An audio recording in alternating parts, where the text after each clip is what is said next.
A car bomb in northwestern Syria has killed over a dozen people and wounded many more. The powerful blast came just a day after twin car bombs rocked the center of Damascus, one near a hotel where international chemical weapons inspectors are staying.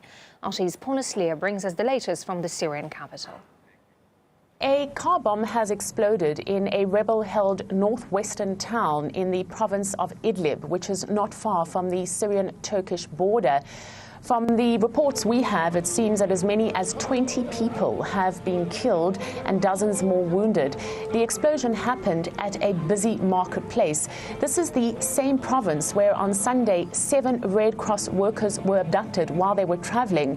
They were shot at by gunmen and taken to an unnamed location. All of this coming just hours after 2 massive car bombs exploded here in the heart of the Syrian capital on Sunday night.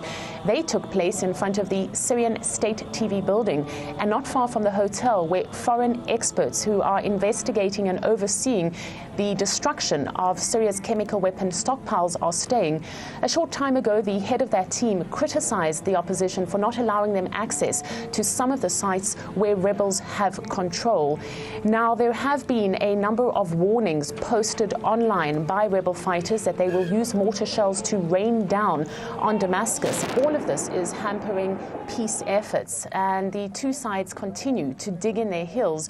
Nowhere is this more evident than in the city of Homs. We traveled there and visited the quarter of Bab el-Sham, where we found that the two sides are often just meters away from each other. This is the front line, as watched by a Syrian army sniper.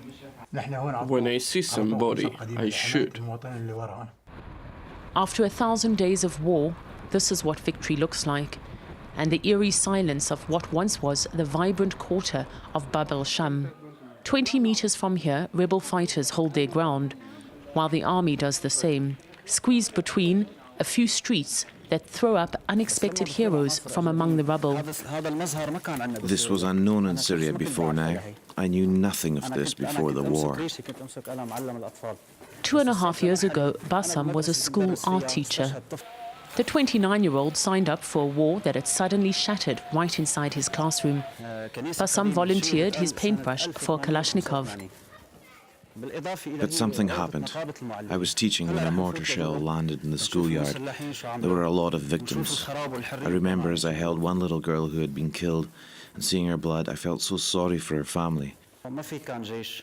They seem to like beheading, even icons and statues. These are the messages they want to send us. The Syrian army wasn't based here. There was no military here, only innocent civilians. Some people here were praying for peace. This is one of the bombs that fell, one of the bombs that caused all this devastation. This is their message. We'll put it here, just as a reminder. The church of Bab el-Sham was built in 1885. For 126 years, it served as a house of sanctuary. Overnight, it became a house of slaughter. This yard was for the children, also for many families as well. They were killed because they refused to obey the militants. All the militants have been cleared out of this quarter, but we're still here. We keep up a presence to protect the area and prevent the terrorists from returning. We're also trying to get the area back to normality. When we defeat them, we will rebuild this church, and children will once again play here, and prayers will be heard. A handful of families are starting to return.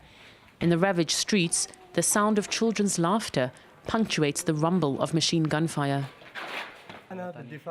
I remember when I used to play football just like them, and now I have to carry a gun just so that they can play here safely.